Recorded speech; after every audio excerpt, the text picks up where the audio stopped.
Hello friends, स्वागत है आप सभी का आपके अपने यूट्यूब चैनल लर्निंग नीट पर। और जैसा कि आपको पता है कि डेली सुबह 10 बजे की आपकी जो लैंग्वेज क्लास होती है उसमें 2 दिन से हम संस्कृत के टॉपिक वाइज रिवीजन्स देख रहे हैं, क्योंकि ज़रूरी है चीज़ें छूट ना जाएं। स्पेशली लैंग्वेज तो ना ही छूटे, इस चीज़ का हमें बहुत ज़्यादा ध्यान रखना है। स्पेशली सुपर टेट के लिए मतलब आपको सारे ही सब्जेक्ट का ध्यान रखना है, लेकिन अभी लर्निंग नीट पे एग्जैक्टली लैंग्वेज जो है वो पढ़ाया जा रहा है, इसलिए हमें लैंग्वेज पे ज़्यादा फोकस करना है। आज हम समास का जो है देखने वाले हैं प्रैक्टिस सेट। 20 प्रश्नों का प्रैक्टिस सेट है। 10 प्रश्न आते हैं संस्कृत के आपके सुपर टेट में, और बाकी यूपी टेट में तो पूरे 30 प्रश्न आपको अटेम्प्ट करने ही होंगे। खैर, तो चलिए स्टार्ट करेंगे सेशन। पूरे प्रश्न जो है वो समास से हैं, और जो यूपी टेट और सुपर टेट का पैटर्न होता है क्वेश्चन का, उसी पैटर्न पे है। तो चलिए स्टार्ट करते हैं। लास्ट में आप लोग कमेंट करके ये नहीं बताते कि कितने सही हुए हैं, प्लीज़ उसको ज़रूर बताया करिए। तो आज का जो पहला प्रश्न है वो है, कृष्णाश्रितः में कौन सा समास है। ये बहुत ही प्रसिद्ध उदाहरण है। अव्ययी भाव, तत्पुरुष, द्वंद्व या फिर बहुब्रीहि। कृष्णाश्रितः। तो यहाँ पे ये समास जो है बिल्कुल सभी का सही होगा, उम्मीद है। ऑप्शन नंबर बी सही हो जाता है, तत्पुरुष समास हो जाता है। जलमग्न शब्द में कौन सा समास है। अव्ययी भाव, तत्पुरुष, द्वंद्व या बहुब्रीहि। जलमग्न।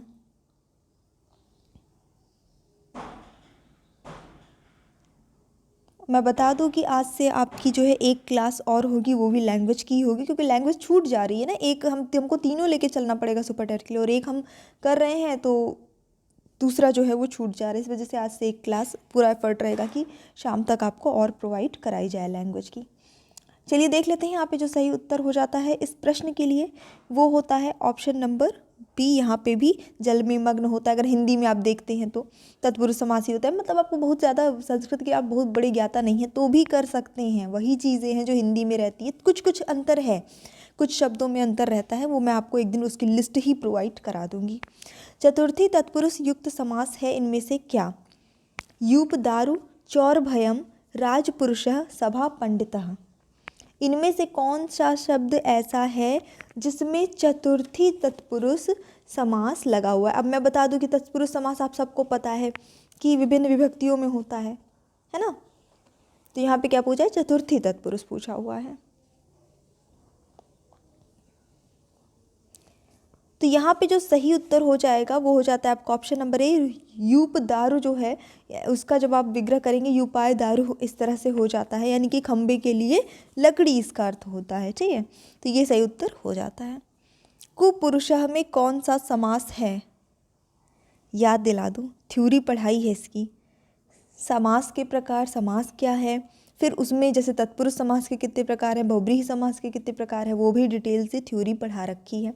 संस्कृत नाम की प्लेलिस्ट में चेक कर लीजिएगा अगर नहीं देखा है अभी तक तो। फटाफट से देख लीजिए, कुपुरुषः कौन सा समास है। तो यहाँ पे देखिए, जिस भी शब्द का पूर्व पद कु अव्यय हो, गति संज्ञक हो या फिर प्र हो, वहाँ पे उसे गति तत्पुरुष या फिर प्रादि तत्पुरुष कहते हैं। ठीक है, क्या कहते हैं, गति तत्पुरुष या प्रादि तत्पुरुष। तो यहाँ पे ये कौन सा तत्पुरुष कहलाएगा। देखिए, मैंने आपको 2 हिंट कर दिया है, इन दोनों में से कोई एक होगा पूरे एक्सप्लेनेशन के साथ। चलिए देख लेते हैं अभी सही उत्तर। यहाँ पे आपका प्रादि तत्पुरुष हो जाता है। ठीक है, अगला प्रश्न देखेंगे इसी के साथ।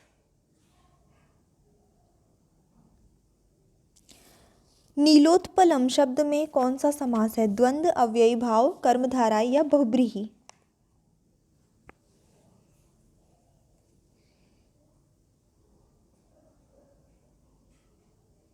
फटाफट से बताइए। नीलोत्पलम काफी प्रसिद्ध उदाहरण है ये भी।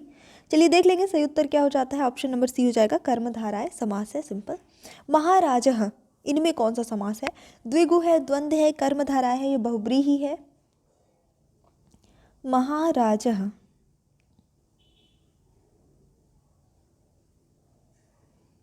तो यहाँ पर भी कर्मधारय, जहाँ पे भी विशेषण विशेष का जो है संबंध दिखाया जाता है, वहाँ पे आपका कर्मधारय समास होता है।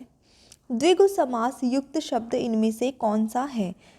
दूरादागतः, त्रिभुवनम, चंद्रशेखरः, हरिहरौ। जिसमें द्विगु समास का प्रयोग हुआ हो। अब द्विगु समास क्या होता है, वह मतलब कि वह समास या वह शब्द कह सकते हैं जिसका पहला पद जो है वो संख्यावाची हो, तो वो आपका द्विगु समास के अंतर्गत आ जाता है। अब यहाँ पे फिलहाल जितना ऑप्शन है उनमें से एक ही हमें शब्द दिख रहा है, अब एग्ज़ाम में आ गया है, बहुत ज़्यादा लॉजिक लगाने की ज़रूरत नहीं है क्योंकि कन्फ्यूज़न वाला ये ऑप्शन नहीं है, तो ऑप्शन नंबर बी सही हो जाता है। अन्य पद प्रधान जिस समास में होता है उसे क्या कहते हैं? तत्पुरुष समास, कर्मधारय समास, बहुब्रीहि समास या अव्ययी भाव समास। जिसमें अन्य पद प्रधान होता है।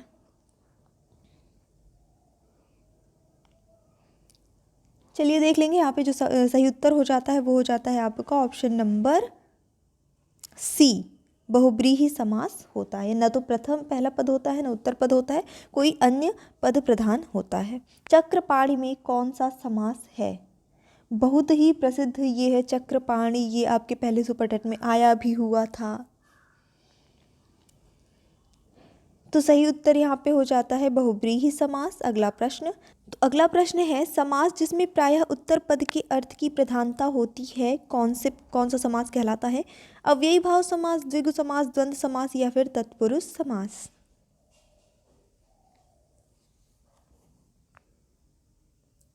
जिसमें प्रायः उत्तर पद की प्रधानता होती है तो वो कहलाता है आपका तत्पुरुष समास। अगला प्रश्न देखेंगे, जिस समास में प्रथम पद प्रधान रहता है उसे क्या कहते हैं? जिसमें पहला पद प्रधान रहे। तो सही उत्तर यहाँ पे होता है जितने ऑप्शंस दिए हैं, बिल्कुल ऑप्शन नंबर सी, अव्ययी भाव समास। अगला प्रश्न, अव्ययी भाव समास के पद के अंत में कौन से लिंग होते हैं? नपुंसक, पुल्लिंग, स्त्रीलिंग या फिर तीनों? अच्छा प्रश्न है ये वाला, इसके लिए एक लाइक करिएगा। चलिए देखेंगे, तो यहाँ पे अव्ययी भाव समास के जो पद के अंत में लिंग होता है वो नपुंसक लिंग होता है।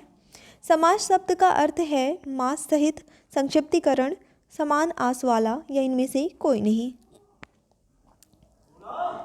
तो सही उत्तर यहाँ पे होगा इस प्रश्न के लिए संक्षिप्तीकरण कहलाता है ना। कुंभ जन्मा का विग्रह क्या होगा? देखिए यहाँ पे अब समास विग्रह आ गया है। कुंभ जन्मा, इसका समास विग्रह क्या होगा? ऑप्शंस देख लीजिए, कुंभेन जन्म यस्य सह, कुंभम जन्म यस्य सह, कुंभात जन्म यस्य सह या फिर कुंभाव जन्म यस्य सह। साथ ही साथ गेस ये भी करते रहिएगा कि ये कौन सा समास है। अच्छा प्रश्न है, तो ऑप्शन नंबर आपका सी वाला आ जाता है बिल्कुल सही। जितने लोगों ने ये गेस किया था उन सभी का ये सही हो जाता है। ये हो गया कुंभात जन्म यस्य सह, ये इसका सही उत्तर हो जाएगा। अगला प्रश्न देख लीजिए इसी के साथ, जहाँ पर दो या अधिक शब्दों के बीच से विभक्तियों का लोप हो जाता है वहाँ कौन सा समास होता है? विभक्ति शब्द आ गया तो आपको उत्तर मिल गया कि कौन सा समास है बिना ऑप्शंस के, है ना। तो यहाँ पे हमेशा तत्पुरुष समास होगा क्योंकि तत्पुरुष समास में ही विभक्तियों का लोप होता है। पहचानने का ये एक तरीका भी है।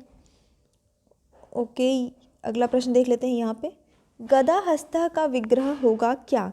गदा हस्तम येन सह, गदा हस्ते येन सह, गदा हस्ते यस्य सह या गदा हस्तम यस्य सह। नहीं बनता कोई बात नहीं, तुक्का लगा दीजिए, नहीं बनता तो ठीक है, कुछ अटेम्प्ट तो किया ही करिए, कोई माइनस मार्किंग नहीं होती है। ऑप्शन नंबर सी सही हो जाता है, गदा हस्ते यस्य सह। सपुत्रः का विग्रह क्या होगा? पुत्रः सह, पुत्रेण सहितः, पुत्रेण सह या पुत्राय सह। फटाफट से बताइए। सपुत्रः,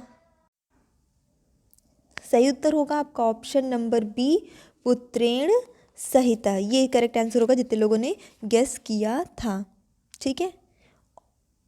अच्छा, एक चीज़ और होती है, ये मतलब बेसिकली सह का जब लग जाता है समास के साथ सह का योग होता है तो वहाँ पे तुल्य योग बहुब्रीहि समास होता है।